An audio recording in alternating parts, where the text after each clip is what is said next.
Target 8 investigation tonight shows a local hotel tried to double the rates after one guest made reservations for an SEC football game months in advance. The woman booked a room in Columbia for homecoming weekend. Then the hotel tried to change the rate, leaving the family no choice but to pay more or find another room. KOMU 8's Dan Kennedy looks into the troubles. Kennett, Missouri resident Tina Brown knows hotels are in high demand during football season.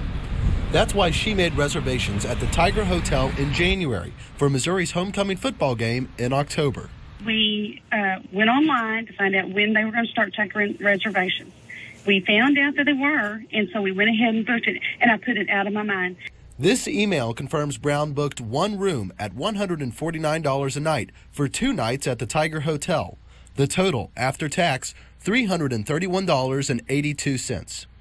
2 months later, in March, Brown receives this email from the hotel saying, in part, the hotel had trouble processing her credit card in January. It would then be charging her card, the $330 for the room.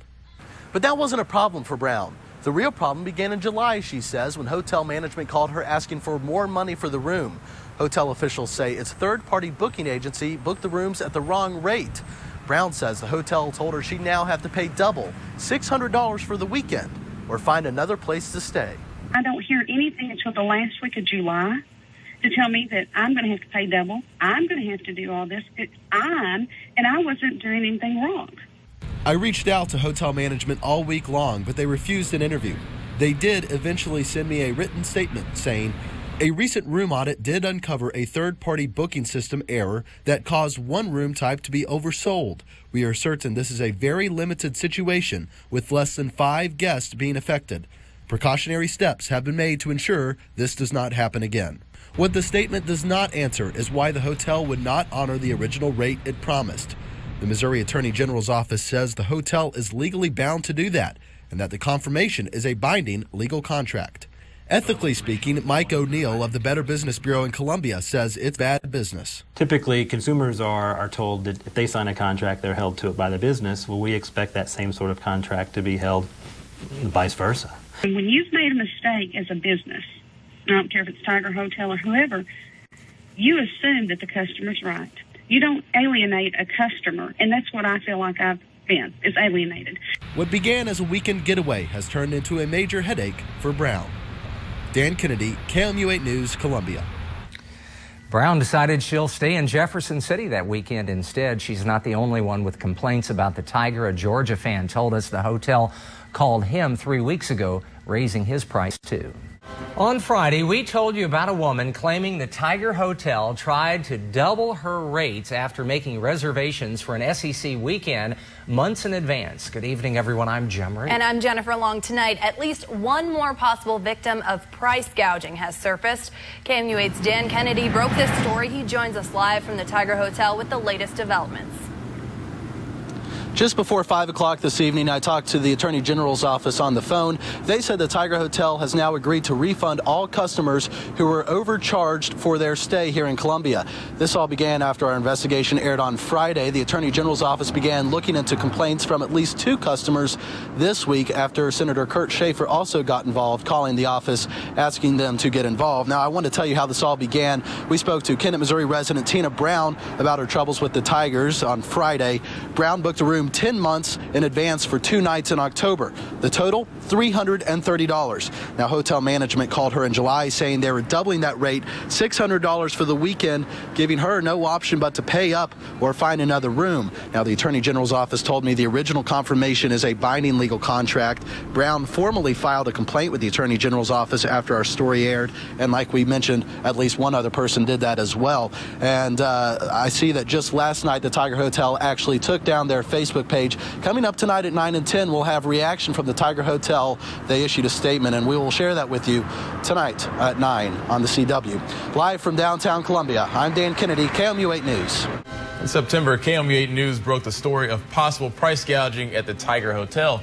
Customers told us the hotel was suddenly charging double for rooms they booked months in advance. After our investigation aired, the state attorney general and Senator Kurt Schaefer got involved, and the hotel began refunding customers. Good evening. I'm Christian Bryant. And I'm Jim Rick. Thanks for joining us. We discovered the hotel's owner, Glenn Laverick, has a troubled past. KOMU 8's Dan Kennedy has been following the story and joins us tonight with the details. Glenn Laverick's entrepreneurial career has taken him from England to Canada to right here in Missouri. He has a simple three-word motto: in chaos, profit. But a Target 8 investigation reveals amidst plenty of chaos, Laverick struggles to make a profit. And tonight, he speaks out in an exclusive sit-down interview. Marshall, 2003. British businessman Glenn Laverick and local Marshall resident David Riley had high hopes for this tiny town. The pair began construction on an outdoor music venue at the Saline County Fairgrounds. Laverick and Riley formed a business, Full Circle Leisure LLC, and began contracting local businesses for everything from signage to construction to electricity. And in 2004, the pair's labor came to fruition for the grand opening of the Crossroads Amphitheater. Unlike anything we were accustomed to, anything we'd ever had here. City Administrator Connie Latimer was Marshall's mayor at the time and says big crowds for a couple of big-name bands brought big business for Marshall. But suddenly, the fun came to a halt as the pair began canceling concerts. Laverick says the amphitheater was too big for the small town. They were canceled, I think, largely because there wasn't enough support, from ticket holders, and there just wasn't the density that was hoped for. Laverick told a local newspaper he wasn't selling enough tickets to fill this Crossroads Amphitheater. The local newspaper also reported those customers would not be receiving a refund on those tickets. But now, here's where things start to get interesting. Laverick sold his interest in the company months before it went belly up, leaving Riley with the debt, filing Chapter 7 bankruptcy in October of 2004, only 11 months after officially registering the company. I'd done all I could and booked all the shows that I could. There was really nothing else for me to do, Laverick says his work there was done, but his business partner's work was just beginning. At least 3 Missouri businesses filed suit against Full Circle Leisure, while disgruntled ticket holders filed 81 formal complaints to the Missouri Attorney General's office. Even the mayor says she never got paid back for $1,200 in tickets. Because there was a lot of businesses that got beat out of a lot of money, and that's not something we can afford here. That smaller businesses, you can't do that. I poured through 51 pages of bankruptcy claims. Full Circle Leisure owed Bowman Electric $40,000, Marshall Construction $9,500. In advertising alone, it was in debt nearly $75,000 to local papers and radio stations. All told, Full Circle Leisure was more than $830,000 in debt, and Laverick was no longer in town. In fact, he was 1,000 miles away and across the border in Toronto, Canada, the site of his next big project.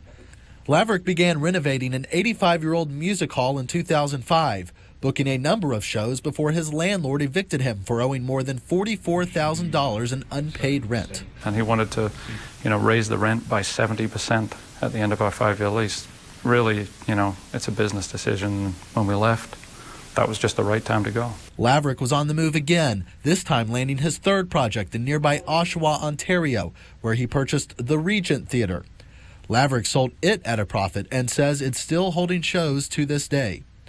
With that profit, Laverick created Columbia Hospitality Management, LLC, in order to buy the Tiger Hotel from its previous owners. Get out of Columbia. I don't want them here. I don't want them doing business where my kids live. Robert Powell is an ex-employee of the Tiger Hotel. Last October, Laverick opened an upscale bar, the V2 nightclub, in the hotel, hiring Powell as doorman.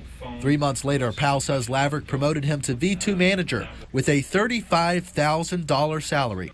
But in May, hotel management closed V2 and fired Powell. I couldn't support my family for over 2 months. Powell says Laverick still owes him back pay, $9,000 to be exact. So he filed suit against Laverick and Columbia Hospitality Management in small claims court. But Powell says because his salary was never negotiated in ink, the court ruled in favor of the Tiger Hotel. The judge found clearly that Robert Powell didn't have any validity to his claim, and that, we indeed owe him nothing. Laverick denies promoting Powell to manager, but Powell showed me an app on his iPad that he claims proves he was tracking inventory as a manager. What do you see? Tiger Hotel alcohol inventory. Why would I have this? So you're saying, how could I have this alcohol inventory if I was just the doorman? If I was just the doorman. Powell says if he saw Laverick today, he wouldn't ask why. He wouldn't lash out in anger. Instead, he'd offer this advice. Find another business, man. Find another gig. You haven't even completed, you've never completed anything that you've done in the United States or Canada. Everything you do, you fail. Laverick says that's not true. I think at the end of the day, you've only got to look at the past projects that I've done, and they are finished. Laverick cites the Oshawa, Canada venue as one of his successes, and it is still operating. He also claims the Toronto venue he started is a success, the one he left owing tens of thousands of dollars in unpaid rent. Coming up tonight at 10, I'll tell you how and why the city is helping to fund the hotel's restoration with this owner and his spotty track record. Thank you very much. At 6 o'clock, we told you about Tiger Hotel owner Glenn Laverick's troubled past as an entrepreneur. From mid-Missouri to Toronto, Canada, we found his projects often end in financial disaster. For the past 2 years, Laverick has been pouring his time and money into restoring the Tiger Hotel, but it's not just his funds he's tapping into. In a Target 8 investigation, KOMU 8's Kennedy tells us how the city of Columbia is helping fund Laverick's newest project at the Tiger Hotel. In 2009, the city granted Glenn Laverick and the Tiger Hotel nearly $1.8 million in tax increment financing, or TIF. But the help is contingent on the hotel finishing construction this spring. Can he get it done? And if he does, what does that TIF mean for you, the taxpayer? The Tiger Hotel towers over downtown and defines the city skyline. And 3 years ago, city leaders saw potential in the 84-year-old building. In fact, it was the first project the city ever approved for a TIF.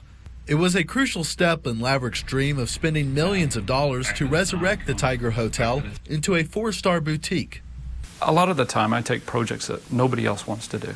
Nobody else wanted to do the Tiger. Nobody else had the skill set to really put this together and create something out of nothing.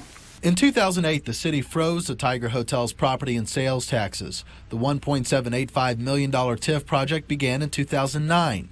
A TIF is basically a plan to forego paying some taxes. In the Tiger's case, when the hotel's value and therefore its property taxes goes up, it gets the increase refunded. When sales taxes revenues go up, the hotel gets to keep half the additional money. The city and county get the rest. We don't receive any money whatsoever unless the project is complete. We haven't received 1 penny of city fund. In fact, I believe the city hasn't paid out on any TIF. You know, Tiger Hotel is certainly a landmark in Columbia, Missouri that we didn't want to didn't want to lose. And so, you know, I think in the long run, it's certainly a win-win for both the community and hopefully the developer.